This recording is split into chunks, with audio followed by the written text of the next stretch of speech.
been had in a bar as about what strength it should really be. If you look at there is a traditional IPA of around about 7.5%, but it was 100 bitters, and that's because of the antiseptic nature of the hop. It was massively bitter, and today's modern palate would struggle to invite 100 bitters. But we've just done one recently, 7.5, to a traditional recipe at 50 bitters, and it's quite palatable. And like a lot of things, it's about perception. So, if you had an IPA at 3.6% at 50 bitters, it would be undrinkable. But if you have an IPA at 7% and at 50 bitters, the perceived flavour changes. It's like a rapid equaliser. You've got different flavours. A little more balanced, really. Yeah. It's a bit like a 63% cask whiskey. As you cut it with spring water, you're bringing out more flavours because some of the flavours will mask by other flavours at a higher concentration. Now, has any of the craze of American style, besides temperature, kind of changed any thought of brewing over there?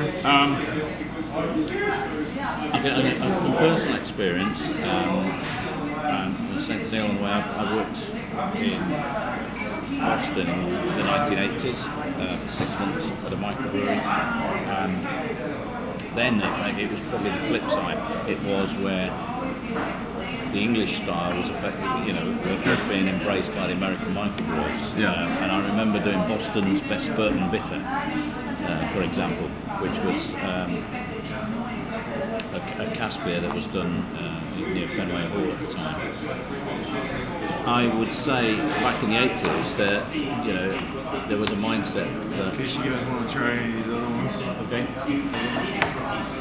The mindset would be that some of these American beers were quite quirky, but actually 25 years on, where Sierra Nevada is now, and where Samuel Adams, they've actually started. They really persevered.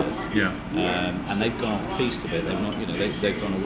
Whilst they might have started with traditional ales, they've gone. They've been quite brave and gone a bit more cosmopolitan. I think the East Coast has kind of hung on to the more English style of things much longer, because it seems more if you get an IPA from over there, it's not crazy grapefruit and all that stuff. It's more of a. Indeed. Yeah. And they still embrace English hops and English malts.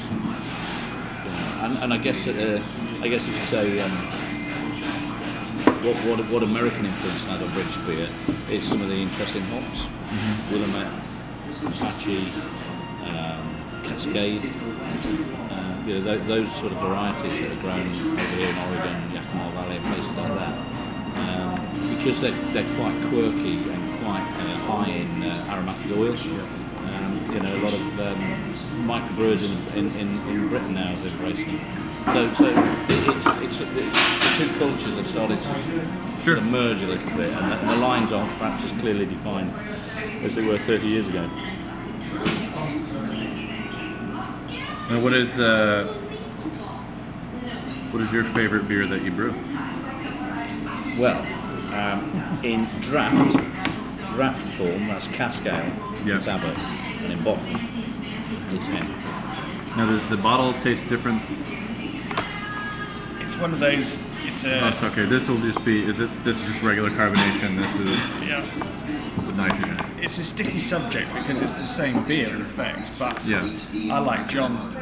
I'm not a great fan of Abbott in bottle because Abbott in cask has a sweetness to it that I absolutely love. Hen in cask, it's okay. I think it tastes too alcohol. I get a lot of strength, not too much toffee. Hen in a bottle, but it's absolute heaven. It's all brewed the same way. It just goes through a different route once it's brewed. They all have their own unique position. Indeed. This is a great temperature to serve it. It's lovely having it at this temperature. It is in this room.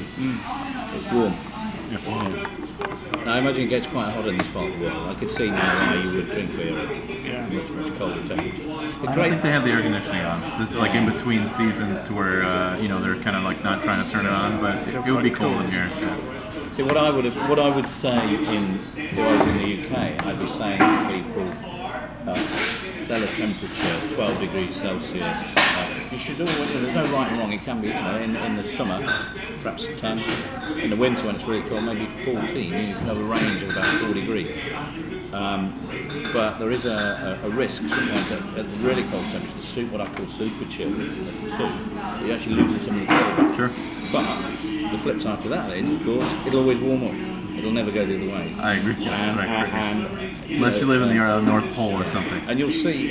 Well, I do this naturally, and I hold it, and as it warms up, I notice that flavours get more intense,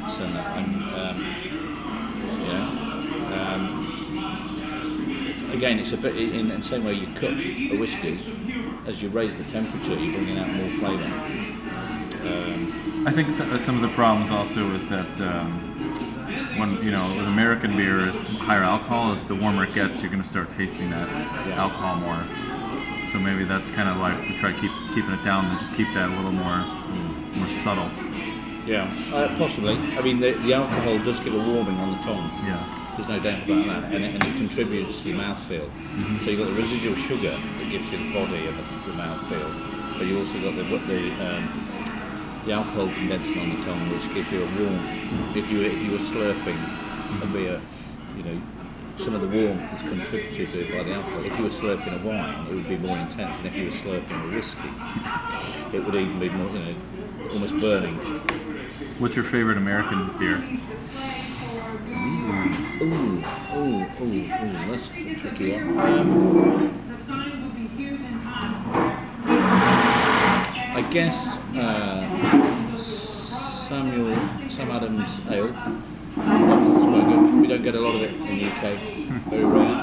I've worked, did a little bit of work on American Air Base in Suffolk. There's 2 big American Air Bases, and tend to sample all the run-of-the-mill Miller Lite, genuine Miller Draft. Budweiser, the norm. A little bit of Coors, I like Coors Light. But it's nice to go off piste and try some of the more quirky, I